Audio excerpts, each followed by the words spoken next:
السلام عليكم البنات، كي دايرين؟ بخير؟ لاباس عليكم؟ صحه لاباس. انا اليوم جبت لكم واحد الوصفه زوينه بزاف للشعر.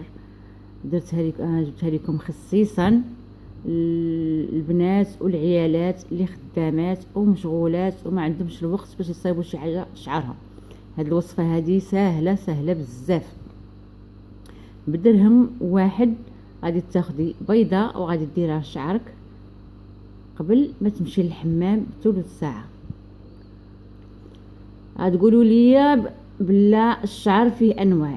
فيه انواع، فيه الدهني والعادي، وفيه الشعر اللي ناشف، يعني الشعر اللي حرش كما كنقولوا بالدارجه.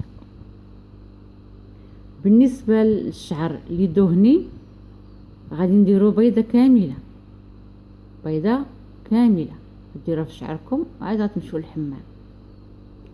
اما بالنسبه للشعر العادي غادي ديروا الصفر بوحدو، ما غاديروش مع هذاك الابيض، وغادي تزيدوا عليه شويه ديال الزيت، اي زيت. الا كانت عندكم زيت بلديه ما فيهاش الملحه ديروها معاه، خلطوها وديروها في شعركم.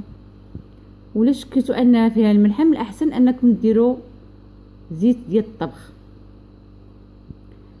اما بالنسبه البنات ولا العيالات اللي عندهم الشعر حرش،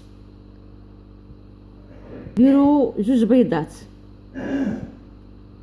بيضات غتاخدوا غير الصفر ديالهم وغتخلطوهم مع الزيت روميه ديال الطبخ وديروها في شعركم وسيروا الحمام بالصحه والعافيه. هاد الوصفه هذه راه زوينه بزاف، منها كتقوي الشعر وكتطولو وكتعطيه اللمعان.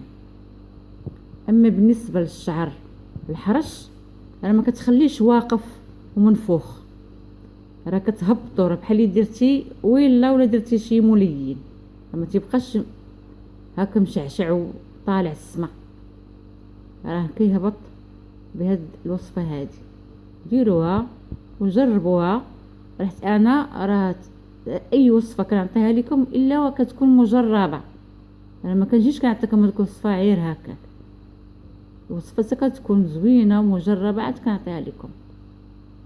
والسلام عليكم ورحمه الله تعالى وبركاته.